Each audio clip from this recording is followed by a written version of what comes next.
Elon Musk has been roasting Donald Trump's big beautiful bill for the last few days, and is trying to convince every single Republican possible to vote against it. Because if this big beautiful bill is going to pass the Senate, it is going to add another $3 to $5 trillion to the deficit that is already so huge that America in the long run cannot possibly sustain it.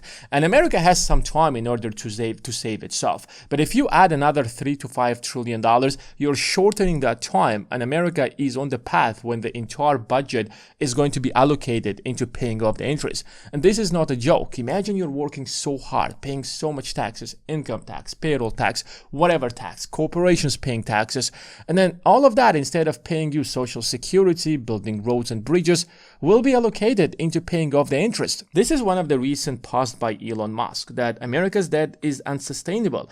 And if you're wondering if it's true, yes, it's absolutely true. 50 or 70 years ago, America did not have as much debt as it's today. And since then, it has been a roller coaster. In fact, if you even compare debt to GDP ratio today and to World War II, which was literally the greatest war in human history, today, America has far more debt to GDP ratio than even World War II. He also shared a post that it doesn't matter whether the president was a Democrat or Republican, the debt was actually growing. And don't be fooled by this $31.5 trillion. At the time of me recording this video, it's over $37 trillion. In fact, I made a video explaining the entire debt crisis in a very detailed video that is almost an hour long. And at that time, the debt was $35 trillion.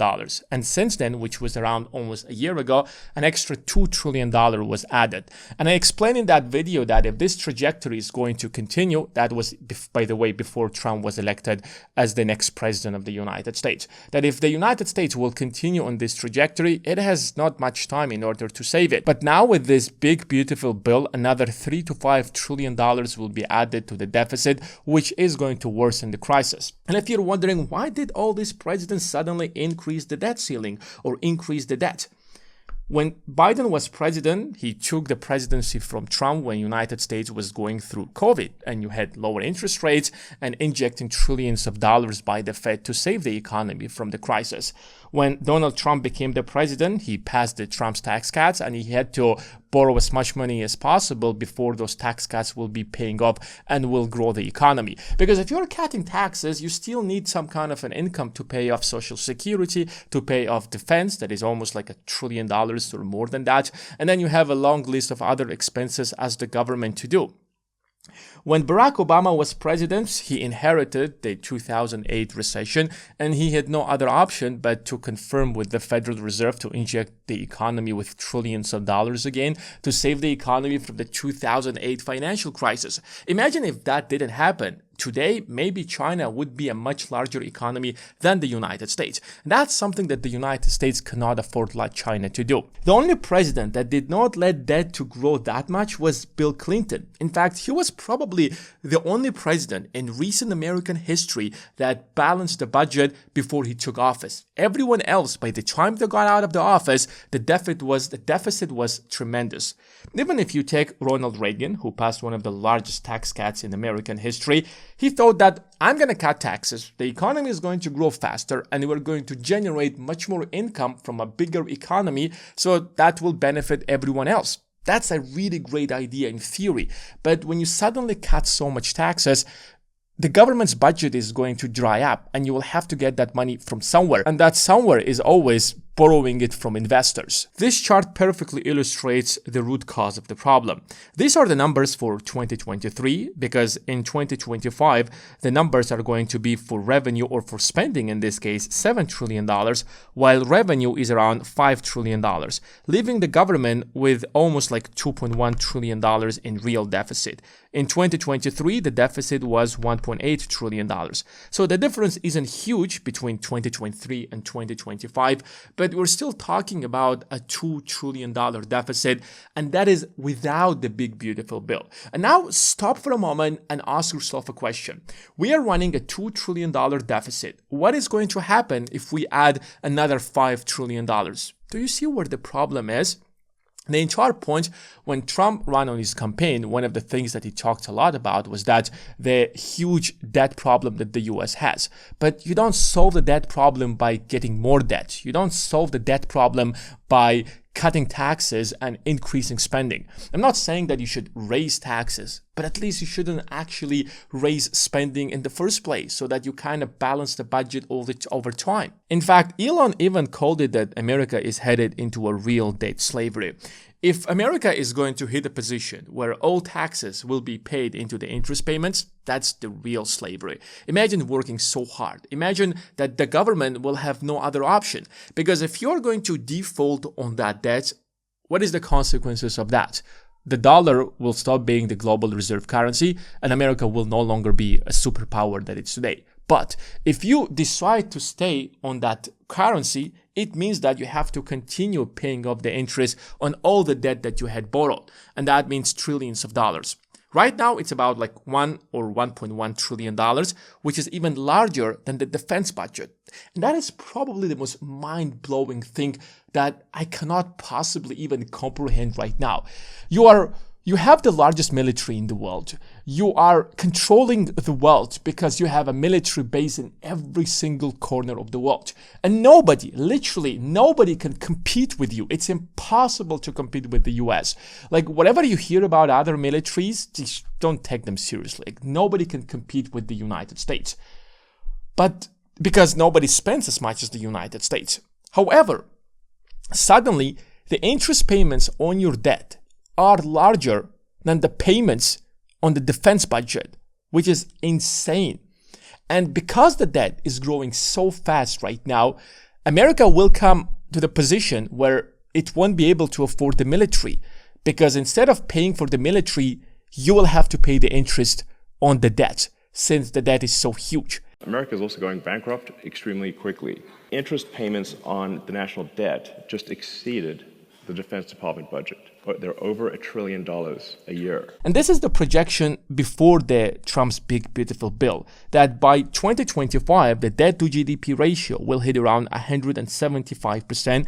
And that means that around half of the entire budget of the government will go into paying off the interest.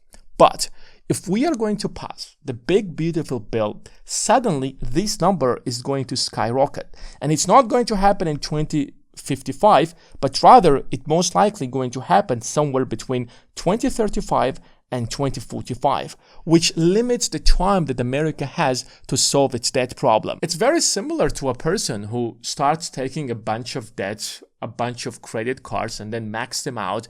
And then even if that person is making $1 million, but the interest payments on all of his credit cards are $1 million, that guy is very poor. That guy is a debt slave because he cannot escape those debts. Imagine, think about it for a moment. You have so much debt that the interest payments on your debts are literally $1 million, and you are making $1 million. If you look at this guy, you would think, oh, this is such a rich guy. He has $1 million. He's making $1 million a year, but then his interest payments are also $1 million a year. Is this guy is rich? Well, if you think about it, he's literally much more poorer than a homeless person. In fact, he probably can't even sleep because he's thinking about how to pay off his debts, since he can't do anything without paying off those debts. Well, the homeless guy is probably sleeping like a baby since he does not have that much of a debt. The real question is that, didn't America put policies in place in order to prevent such a situation? And that's what we call a debt ceiling. Pretty much every country in the world has a debt ceiling. So that if we reach a certain level of debt, then we have to do something about it. We have to change the policies, we have to start cutting spending, we have to raise taxes, do whatever possible in order to avoid accruing more debt, since there is a ceiling for that debt. However, over the last 60 to 70 years, both Democrats and Republicans have been voting to increase that debt ceiling, as if that debt ceiling doesn't exist. What is the purpose of debt ceiling, like Elon Musk calls it, if it's being raised every single time? The point of it was to put in place in order to prevent the situation that the United States have found itself today. And now with this big beautiful bill, they will worsen the situation. Over the short run, it will be great. Lower taxes, more money heading into the economy. But that's very dangerous because sooner or later you will have to pay for that. And because the debt is so huge, it is going to be way sooner than you can possibly think. Now, I don't know whether this big, beautiful bill is going to get passed. America is already on a very dangerous path. So it's a matter of time before that debt bomb is going to explode, and most of the taxes will be allocated into paying off the interest on that debt. And that Social Security that you think that you're going to receive when you retire is not going to be there. And that's why it's very important for every single person to think about his own retirement, his own financial freedom, his own financial independence. Is not to rely that you will be paying off payroll tax your entire life and suddenly you will retire with some kind of income, because when that time is going to come, your payroll taxes will be allocated into paying off the interest on the debt, since that is far more important than your Social Security.